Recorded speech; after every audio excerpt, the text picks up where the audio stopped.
안녕하십니까. 주역 64개 노트 정리. 이번 시간에는 태풍대가 두 번째 시간입니다. 전체적으로는 172번째 노트 정리입니다.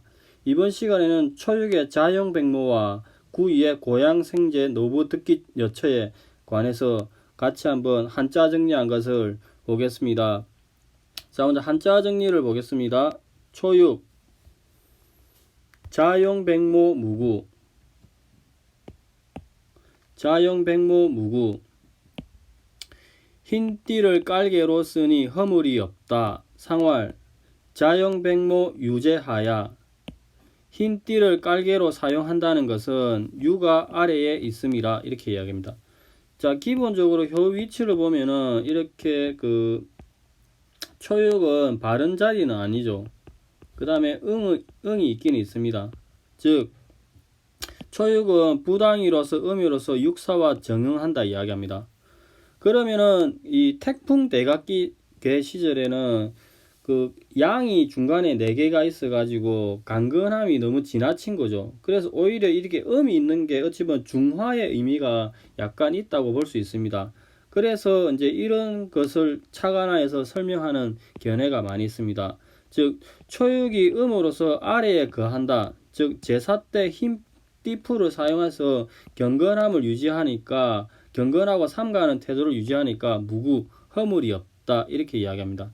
즉 황태현 교수님 설명을 부연해서 보면은 대각계 시절에는 크게 오버하는 상황이 있고 큰 과실이 있는 시절인데, 오히려 이렇게 음이 있음으로써 크게 실수하거나 오버하는 상황이 벌어진 대과의 상황에서 오히려 초육이 음으로써 가장 아래에 있으니 지나친 삼가 함과 경건함과 신중함으로 인해서 오버 액션이 되는 위험을 방지할 수 있다고 이야기합니다. 그래서 이 하얀 띠풀의 상징성을 지나친 정결, 겸손한 행동이니 대각기의 상황이 중화되어서 탈이 없다 이렇게 이야기합니다. 그러면 이제 한자 자자가 이 의미를 보면은 자는 깔개 자리, 자용백모는 흰색 띠풀을 써서 자리에 깔면은 허물이 없다 이렇게 얘기합니다. 즉 처음 시작하는 단계에서 아래에 거하면은 말과 행동을 삼가하게 되므로 오히려 자신을 반성하고 돌봄으로 이래서 무구 이렇게 된답니다. 관련하여서 괴사전은 이렇게 이야기합니다. 흰띠뿔로 짠 자리를 깔았으니 허물이 없다고 한 것은 그냥 땅에 놓아도 좋은데 더불어 더 띠풀을 사용해서 깔았으니 무슨 허물이겠는가. 즉 결국 이는 신중함이 지극한 것이다. 띠풀의 물건됨은 얇고 소박한 것이나 그 쓰임새가 매우 중하니 이는 결국 신중한 도를 따라서 행한 것이니 잃는 바가 없다. 무구라고 이야기합니다. 그럼 이제 실제로 이제 우리가 효를 받았을 때 이 자용의 의미와 상징성을 어떻게 봐야 되는지, 이제 겸손함과 신중함을 이야기하는데 이게 실천적으로 어떠한 의미인지 검토할 필요가 있다고 생각이 듭니다. 자, 여기가 초육이고 이제 구2를 보겠습니다. 구2 고양생제 노부 듣기 여처 무분리. 마른 버들의 새싹이 돋고 늙은이가 젊은 여자를 얻으니 이롭지 않음이 없다. 상활 노부 여처 과이상 여야. 늙은이가 젊은 처자를 얻으면 분수를 지나쳐서 만남이라 이렇게 이야기합니다. 자, 기본적으로 이제 효 위치를 보면은 이 강의 자리에 강이 이제 중을 얻었죠. 그런데 바른 자리는 아니죠. 즉 중을 얻었고 응은 없습니다. 그래서 기본적으로 구이는 중이나 부당이다. 정응하는 효도 없다. 이렇게 이야기합니다.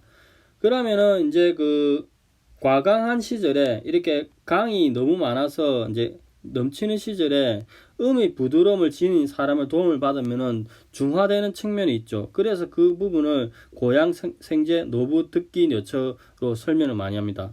설명을 보면은 양의 강건함을 지닌 사람이 음의 부드러움을 지닌 사람의 도움을 받아야 대각계의 크게 잘못된 상황을 바꿀 수 있는데, 이 바꿀 수 있는 상황을 비유하게 노부 여처, 즉 늙은 사내가 젊은 처자를 얻는 것은 서로 나이가 맞지 않음에도 불구하고 짝이 돼서 잘못되었다고 보는 견해도 있는 반면에 오히려 지나쳐서 만남이니까 더불어 함께 할 수 있다 이렇게 이야기합니다.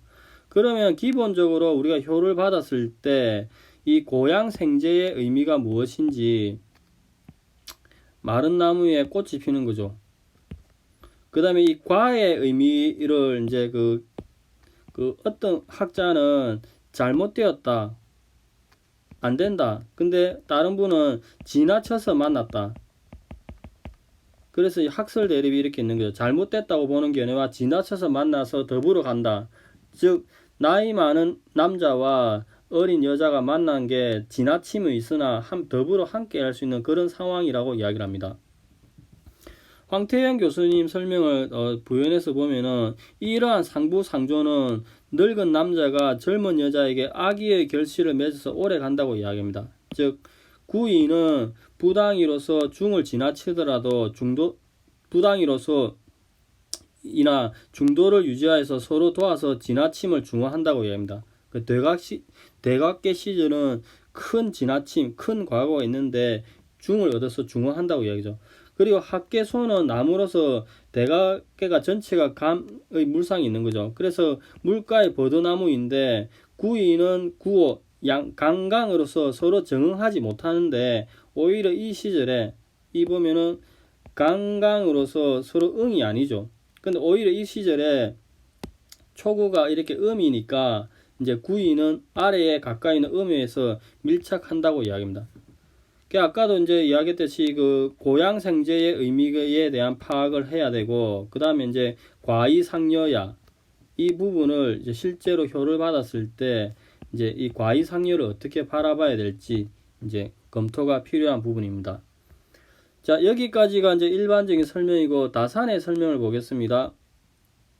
초구 자용백모 무구 상활 자용백모 유제하야 제사의 희생에 놓기 위해 자리를 까는데 흰 풀을 쓰니 허물이 없다. 상활 자용백모는 유가 아래에 있는 것이다. 이렇게 이야기합니다. 그럼 기본적으로 이제 제사에 쓰는데 이제 흰 풀을 띠풀을 쓴다고 이야기하는데 기본적으로 택풍대가는 제사의 상이 있다고 이야기합니다. 왜냐하면 이게 이제 풍택중부가 전체로서 대리의 정성이 있는 거죠. 리의 정성이 있고 풍택중부에 리의 정성이 있고 택풍대가 학계가 손이니까 정결함 겸손함의 상이 있죠. 그래서 제사의 상이 있다고 이야기합니다. 그러면은 이때 이제 어떤 제사인가 보면은 이렇게 택풍대가는 내천대장으로 봤죠. 내천대장은 전체적으로 태가 있죠. 태는 우리가 동물로 치면 양의 물상이 나오는 거죠. 이렇게 양의 물상이죠. 그래서 희생이 있는 것입니다. 그 희생이 있는데 이 밑에 까는데 진의 풀을 깔기는 까는데 그 진의 풀 아래에 이렇게 세 개의 줄기가 있으니 띠풀을 이야기하는 거죠. 근데 이 띠풀의 색깔은 이렇게 추리를 해보면은 그러니까 손은 흰색이죠. 그래 흰색 풀이 있으니 자용백모 이런 물상이 나온다고 얘기합니다. 즉 전체적으로 보면은 내천제장계 상계에서 이렇게 희생이 있는데 그 희생은 양이고 추위를 하게 되면은 태의 희생 아래서 손의 풀이 있다고 합니다. 이 풀은 진의 풀이 세 개의 줄기가 있고 그 형상이 띠풀이라고 이야기합니다. 그래서 이 추위를 하게 되면 학계가 풍이 되니까 흰색이죠. 그래서 백모 흰색 띠풀을 이야기합니다. 그래서 결국 자용백모 자리를 까는데 흰 띠풀을 쓴다 이렇게 이야기합니다. 그 다음에 이제 대장계는 무구의 물상은 내천대장계는 이렇게 기본적으로 이렇게 내천대장이니까 음이 강을 타고 있고 전체적으로 태죠. 허물이 위험한데 추위를 하게 되면은 학계가 손이 되어서 요렇게 이제 추위를 하게 되면 이렇게 학계가 손의 물상이 나온 거죠. 그래서 엎드림의 물상이 있으니까 허물이 없다고 이야기합니다. 유제하는 음이 제일 아래에 있다. 이 물상을 이야기하는 것입니다. 자, 여기가 이제 초구에 관한 설명이고 초유에 관한 설명이고 6위를 보겠습니다.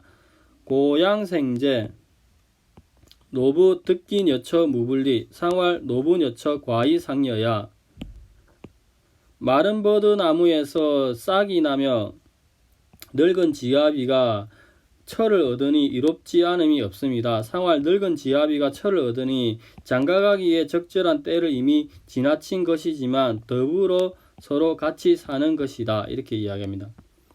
그러면 이제 고향생제, 마른 나무에 싹이 난다고 하는 것은 태풍대가가 이렇게 있으면은 학계가 손의 뒤집어진 나무죠. 그래서 부드러운 나무이고 뒤집어진 상에 있는데, 우리가 사물의 물상 중에 부드러우면서 뒤집어진 형상을 한 게 버드나무라고 이야기합니다. 즉 나무가 이제 뿌리가 이렇게 있고 어째 보면은 이렇게 막 나무가 흐드러지게 있는 거죠. 뿌리가 있지만 마치 뒤집어진 거냐 그런 상입니다. 그리고 고양이라는 나무는 고양 마른 버드나무라 물상을 나오면은 기본적으로 풍택중부가 전체로 리죠. 이렇게 리로서 건조함이 있으니까 이 두 개를 합치면은 마른 버드나무가 된다고 이야기합니다. 그러면은 이 여기에서 이제 그 싹이 나오는 것은 이렇게 초효가 효변을 하게 되면은 9이가 효변을 하게 되면은 택산함이 되는데, 이게 간산이 뒤집어진 진이죠. 그래서 효변하게 되면은 진이 뒤집힌 형태가 되는데 풀이 무성하게 자라는 우거져 아름다우니까 그러니까 고향생제의 물상이 나온다고 이야기합니다. 그 다음에 이제 노부득기 여천은 이렇게 이제 태풍대가가 구이가 효변을 하게 되면은 여기 이제 태풍대가가 구이가 효변을 하게 되면은 이제 그 위에는 태소녀가 나오는데 학계인 간산을 뒤집어진 장남으로 보는 거죠. 그래서 나이 많은 남자와 어린 여자가 이렇게 만나는 그런 물상이 나오는 겁니다. 그 다음 이제 그 무불리는 기본적인 물상을 보면은 태풍대각계가 이렇게 있으면은 구이가 효변하면은 택산함이 되는데, 택산함의 위에 상계에 있는 태는 그 태녀죠. 태녀는 결국 나의 배필이죠. 나의 배필은 이렇게 이제 기본적으로 천지비에서인데 나의 배필이 부하죠. 강건한 부가 있죠. 그래서 나를 보태주니까 태녀 쪽에서 부를 들어서 나에게 주니 6이 3으로 오는 물상이죠. 그렇게 하니까 불리함이 없다 이렇게 이야기합니다.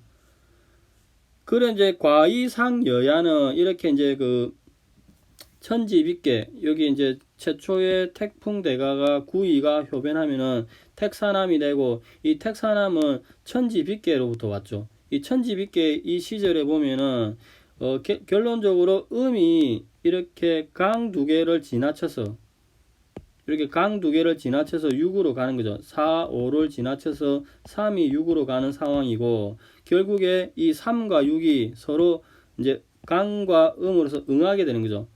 그래서 이 의미를 노부득처 적절한 시기를 지나쳤으나 서로 같이 하는 상이 나온다고 이야기를 하는 것입니다. 자, 글을 다시 한번 읽어보겠습니다. 마른 버드나무에 싹이 나니, 마른 버드나무에 싹이 나면 늙은 지아비가 철을 얻으니 이롭지 않음이 없다. 상활 늙은 지아비가 철을 얻었으니 장가가기에 적절한 때는 이미 지나친 것이지만 서로 더불어 같이 사는 것이다. 이렇게 이야기합니다. 자, 여기까지가 이제 다산의 설명이고, 오늘은 그 태풍대가의 초6과 9위에 대해서 살펴봤는데, 초6에서 대각계 시절에 이렇게 자용백모 경건함과 신중함이 있어서 허물이 없게 되는 점을 검토했고, 9위에서는 이 고향생제가 어떤 의미인지 검토를 하고, 과에 대해서는 학설의 대립이 있으니까 개별적 상황에서 조금 더 고민을 해야 될 것 같습니다. 오늘은 여기까지 하겠습니다. 좋은 하루 되십시오.